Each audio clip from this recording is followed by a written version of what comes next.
खुलुमबाय आंनि मुङा जनानि दैमारि आं क'क्राझार आसामनिनो स' दिनैनि हाबाफारियानो जादों जों दिनै जोंनि एटिलास डान्स स्टुडिअ'खौ अपेनिं सेरेमनि लानाय जादों बे जोंनि डान्स स्टुडिअ'आव जोङो मोसानाय आयदाखौ फोरोंनायनि जोङो खाबु लादों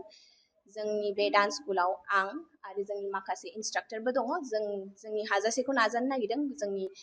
उन्दैसा जोंनि इयुन फैगौ जेनेरेसनखौ डान्सनि बागै एडुकेट खालामनो थ' जोंनि बे डान्स स्कुलाव जोङो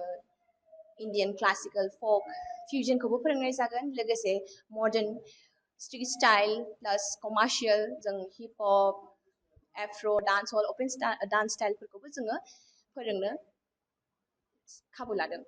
बिदिल' नङाखि जों खालि डान्सखौल' फोरोंबाय थागोन करिय'ग्राफिसखौल' फोरोंबाय थागोन बिदिल' नङा जोङो बिनि लोगोसे मोनसे गुड निउस दङ जोङो फोरोंनायनि लोगोसे जों सातसा बिसोरनि थाखाय मोनसे अपरचुनिटि लाबोदों बे अपरचुनिटियानो जादों जोङो रक स्कुल फर डान्स एडुकेसन जों बेजों पार्टनारशिपआव थानो नागिरदों बे पार्टनारशिपआनो जोंनि स्टुडेन्टसफोरनो मोनसे एक्सेस होगोन बे एक्सेसआनो जादों एग्जामिनेसन प्लास क्वालिफिकेसन फेसिलिटिसखौ मोननो हागोन मानि जोङो सोलोंनायनि लोगोसे जों एग्जामिनेसन होनानै जों मोनसे क्वालिफिकेसन मोनसे जोङो माबा खालामनो खाबु मोनगोन आरो थ' बेनो जों मोसानायनि लोगोसे जों मोनसे क्वालिफिकेसन डिग्रिबो लानो हागोन थ' बेनो मोसानाय बिदिनो गथ'फोरखौ जोङो इयुन जेनेरेसनखौ अपरचुनिटि मोन्थों होननानै जों बे माबाखौ बे स्टेपखौ जोङो आवगायदों थ' दिनैथ' अपेनिं जाबाय जोङो गाबोननिफ्रायनो स्ट्रेट फ्रम द 5 लानाय जागोन एभ्रि डे क्लासेसआ जोंना जेबो रेस्ट्रिक्सन गैया जे गोसो बायदि स्लट नोङो चुज खालामनानै लानो हागोन लाइक उइकआव जोंना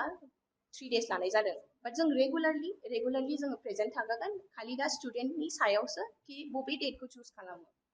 थ' जेबो रेस्ट्रिक्सन गैया एज बेरियारबो गैया जाय गोसो बायदि फैनानै इन्जय खालामफैनो हागोन आरो इन्जयनि लोगोसे गावबागावनि पेशन गावबागावनि प्रफेसनेल माबाखौबो ग्रथ खालामनो हागोन लकेसना जोंना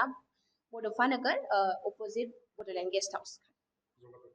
जगाजग खालामनो थाखाय जोंना बे जोंनि मेइन स्टुडिअ'आवनो जों फैनानै डिटेल्सफोरखौ रिसेपसनाव लानो हागोन आरो स्क्रिनावबो जोङो होना होगोन कन्टेक्ट नंबरखौ येस हेलो एवरीवन मेरा नाम है नवोजित कोच और आज का जो इवेंट है यहाँ पे एक नया डांस स्टूडियो खोल रहा है जिसका नाम है एटिलियर डांस स्टूडियो तो जितना भी डिटेल्स है वो सब मिस जोनाली बता देगी तो